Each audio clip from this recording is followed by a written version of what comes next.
Welcome to ma'am की class, जहाँ होती है टीचिंग इजी और इंटरेस्टिंग। अभी तक मेरे चैनल को सब्सक्राइब नहीं किया तो सब्सक्राइब कर लें। Let's learn in very easy way. चलो पढ़ें।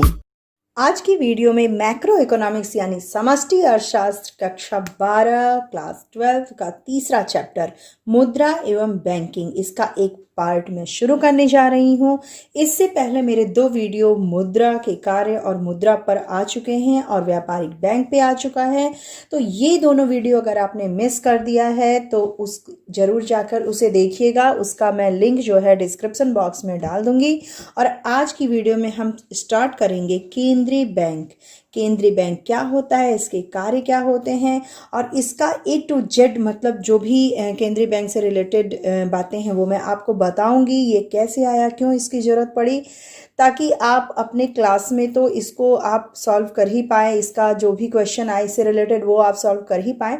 साथ में कंपटीशन के लिए भी केंद्रीय बैंक बहुत ही इंपॉर्टेंट है। आगे की स्टडी में इकोनॉमिक्स लेते हैं इसके लिए बहुत इंपॉर्टेंट ही पॉइंट माइंड में रखते हुए आज मैं केंद्रीय बैंक के बारे में आपको बताऊंगी। वीडियो को बिल्कुल ही स्किप मत कीजिएगा और साथ ही में बहुत ही ध्यान से देखिएगा, ताकि इस वीडियो को देखने के बाद आगे आपसे केंद्रीय बैंक या आरबीआई के बारे में कोई भी सवाल करे तो आप उसका अच्छे से जवाब दे पाएँ और कोई भी क्वेश्चन इस चैप्टर का आपसे मिस ना हो पाए। तो चलिए स्टार्ट करते हैं। केंद्रीय बैंक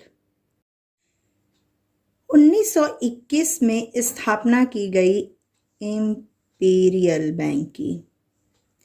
बैंकिंग की ज़रूरत महसूस होने पर 1921 में इंपीरियल बैंक की स्थापना की गई। सबसे पहले इसका जो फाउंडर बैंक आप कह सकते हैं, इसको फाउंडेशन क्या था, इंपीरियल बैंक। उसके बाद 1925 में हिल्टन यंग आयोग, कौन सा आयोग, हिल्टन यंग आयोग, इसने सेंट्रल बैंक का सुझाव दिया, यानी कि केंद्रीय बैंक का सुझाव दिया। इन्होंने केवल सुझाव दिया। उसके बाद क्या हुआ भाई,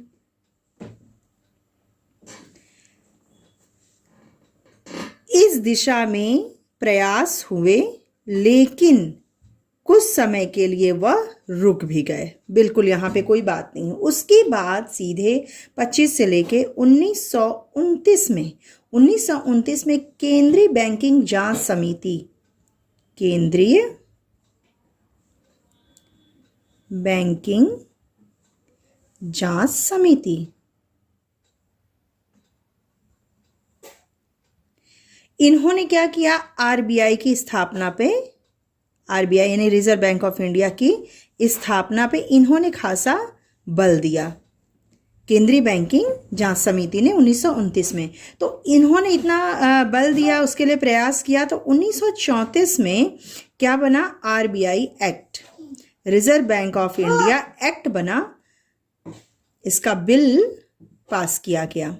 ओके, और इसके कारण इस एक्ट ने बिल पास किया और 1935 में रिजर्व बैंक ऑफ इंडिया के रूप में देश को केंद्रीय बैंक मिला, यानी रिजर्व बैंक ऑफ इंडिया की स्थापना 1935 में हुई। अब आपको मालूम है जब इसकी स्थापना हुई तो इसके पास कितनी पूंजी थी, 5 करोड़, केवल 5 करोड़ की अंश पूंजी थी। और ये अंश भी किसका था, ये जो अंश था यानी शेयर, अंश का मतलब शेयर, ये शेयर भी निजी हाथों में था, पूरा का पूरा निजी हाथों में था। अब भाई निजी हाथों में कोई चीज़ रहेगी तो कब तक कल्याण कर सकती है, नहीं कर सकती है, वो केवल लाभ देखेंगे। ये आपको बखूबी वाकिफ है आप इससे। तो 5 करोड़ की अंश पूंजी से इन्होंने शुरुआत की, स्थापना की आरबीआई की, और उस समय निजी हाथों में था। लेकिन उसके बाद जनवरी 1949 में इसका क्या कर दिया गया, राष्ट्रीयकरण कर दिया गया, यानी कि ये निजी हाथों से निकल करके राज्य के हाथों में आ गई। और तब से आरबीआई राज्य स्वामित्व और राज्य नियंत्रण में देश के केंद्रीय बैंक के रूप में कार्य कर रहा है। अब क्या है, राज्य का स्वामित्व है, यानी इस पर राज्य स्वामित्व और नियंत्रण भी राज्य का ही होगा। ठीक, तो ये कब से हुआ? 1949 से, जनवरी 1949 से, जब इसका राष्ट्रीयकरण कर दिया गया। तो इस सारे पॉइंट आपके लिए बहुत ही इंपॉर्टेंट है, सारी पॉइंट मैं कह सकती हूँ, लेकिन वेरी वेरी इंपॉर्टेंट देखा जाए तो इसका राष्ट्रीयकरण कब किया गया ये पूछा जाता है, इसकी स्थापना कब की गई ये पूछा जा सकता है, और इंपीरियल बैंक के बारे में ज़्यादातर पूछा जा सकता है। ठीक है, तो इन सारे पॉइंट्स को आप अपने माइंड में बिल्कुल रखेंगे। अब भाई जब आरबीआई की स्थापना हो गई और इसका राष्ट्रीयकरण भी हो गया, तो इसके बारे में थोड़ा और जान लिया जाए। इसका जो एक मेन ब्रांच है, यानी कि मुख्य कार्यालय है, कार्यालय कहाँ है? मुंबई में है। मुंबई में इसका एकमात्र मुख्य कार्यालय है। केवल मुंबई में एक कार्यालय है, तो इससे सारे देश का काम कैसे होगा? तो इसके लिए इन्होंने 9 स्थानीय कार्यालय कह सकते हैं, ब्रांचेज, 9 स्थानीय कार्यालय भी इसके खोले गए हैं। स्थानीय बैंक इसको कह सकते हैं, या स्थानीय कार्यालय। वो कहाँ कहाँ हैं? तो वो हैं मेन जगहों पे। नई दिल्ली में है, चेन्नई में है, बेंगलुरु में है,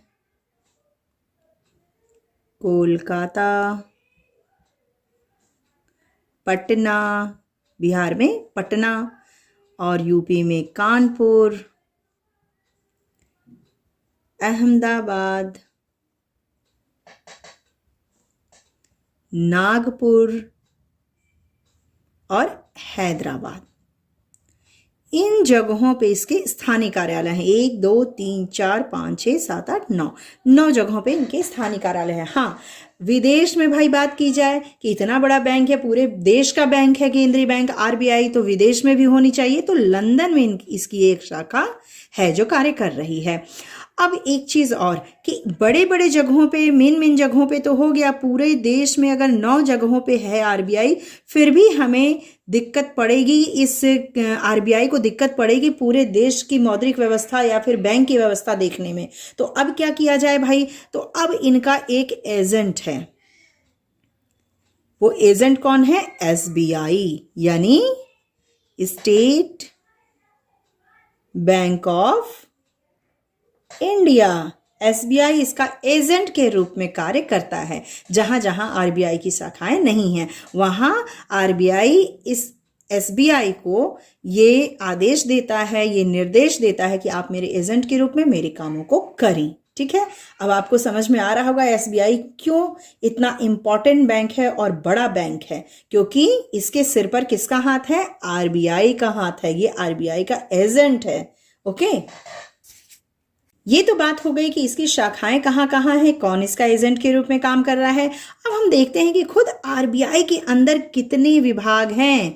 अब भाई आप कहेंगे बैंक के अंदर विभाग, जी हाँ, ये कोई सामान्य बैंक तो है नहीं, केंद्रीय बैंक है, आपके देश का सबसे बड़ा बैंक और बैंकों का बैंक है। तो इसमें कई विभाग होते हैं, कोई छोटी ब्रांच नहीं है ये कि जिसमें केवल पैसों का लेन देन होगा। इसमें कई तरह के काम होते हैं। चलिए उसको भी हम लोग देख लेते हैं कि आखिर इसके विभाग कौन कौन से हैं।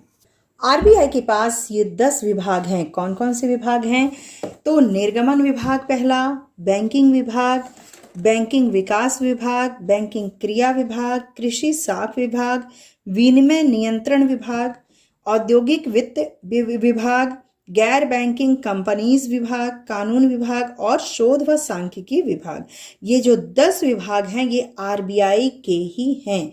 अब आपको लग रहा होगा भाई बैंक के इतने सारे विभाग हैं तो उसके काम भी होंगे। तो भाई कार्य को अभी थोड़ा सा साइड में रखिए। कार्य को तो हम पूरा एक वीडियो में देखेंगे, उसको अभी मैं नहीं कहने जा रही हूँ, लेकिन विभाग को हम बड़े ब्रीफली ये समझ लें कि ये विभाग कौन कौन से काम करते हैं। और आधे विभाग तो आपको वैसे ही समझ में आ जाएंगे नाम से ही कि इसमें क्या कार्य होते होंगे। तो फटाफट चलिए इसके बारे में जान लें।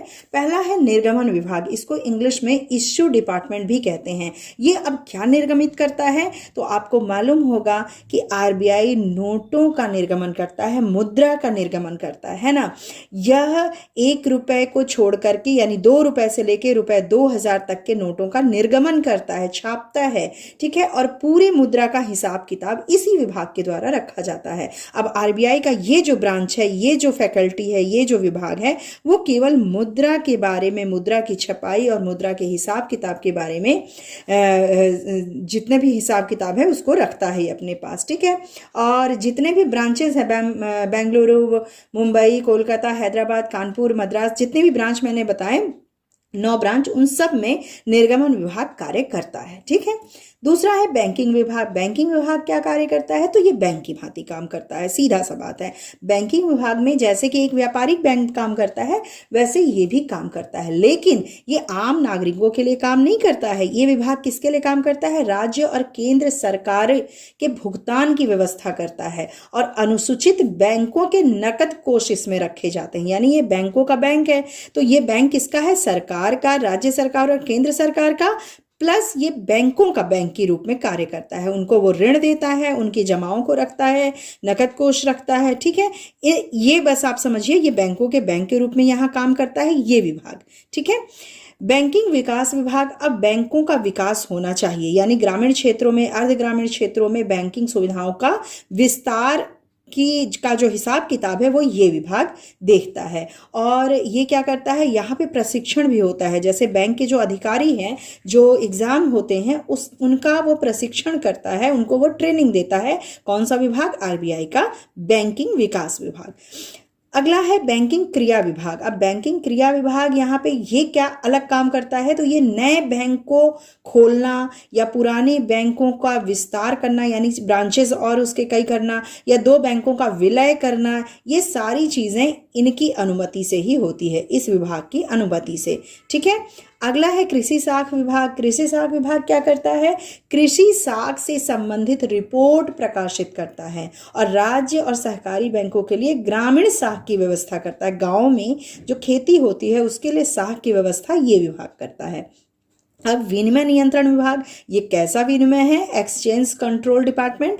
ये है विदेशी विनिमय, जो विदेश से मुद्रा का लेन देन होता है, विनिमय होता है। तो ये विभाग विदेशी विनिमय के क्रय और विक्रय को नियमित तथा नियंत्रित करता है, यानी कितना होना चाहिए, कितना विदेशी पैसा आया, कितना गया, क्लियरिंग उसका कैसे हो, ये सारा इस विभाग का काम है देखना।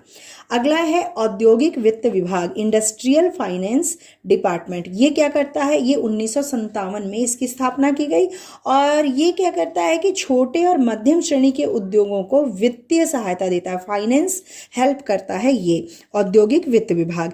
गैर बैंकिंग कंपनीज क्या है? गैर बैंकिंग कंपनी सीधा सा, जैसा कि इसका नाम है, ये गैर बैंकिंग कंपनीज और वित्तीय संस्थाओं को देखता है, यानी उसका नियमन करता है, उसको कंट्रोल में रखता है कि बैंक से जो अलग फाइनेंस कंपनीज होती हैं जो, उन पर ये कंट्रोल और उनका नियमन करता है, रेगुलेशन करता है, ठीक है।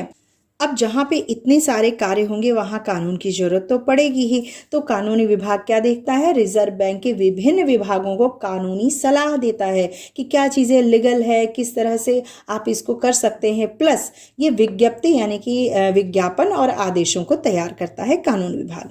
लास्ट है शोध और सांख्यिकी विभाग। जहाँ इतने काम हो रहे हैं वहाँ शोध की भी जरूरत पड़ेगी।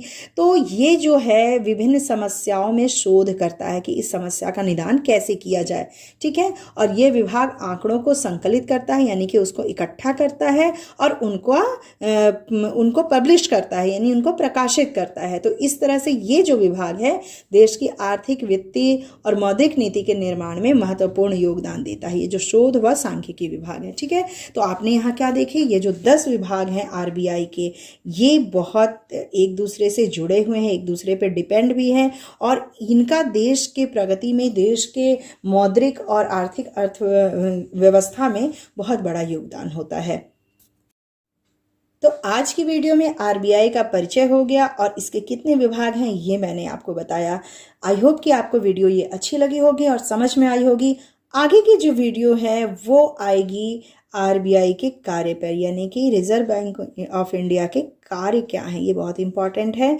तो चलिए मिलते हैं अपने अगले वीडियो के साथ। ये वीडियो आपको अच्छी लगे तो ज़रूर एक थम्स अप दे दीजिएगा, और चैनल पे नए हैं तो सब्सक्राइब करना बिल्कुल मत भी भूलिएगा। और अगर कोई भी क्वेरीज हो तो आप कमेंट बॉक्स में कमेंट कर सकते हैं। चलिए मिलते हैं अपने अगले वीडियो के साथ जिसमें हम पढ़ेंगे आरबीआई के कार्य क्या हैं। Goodbye and take care.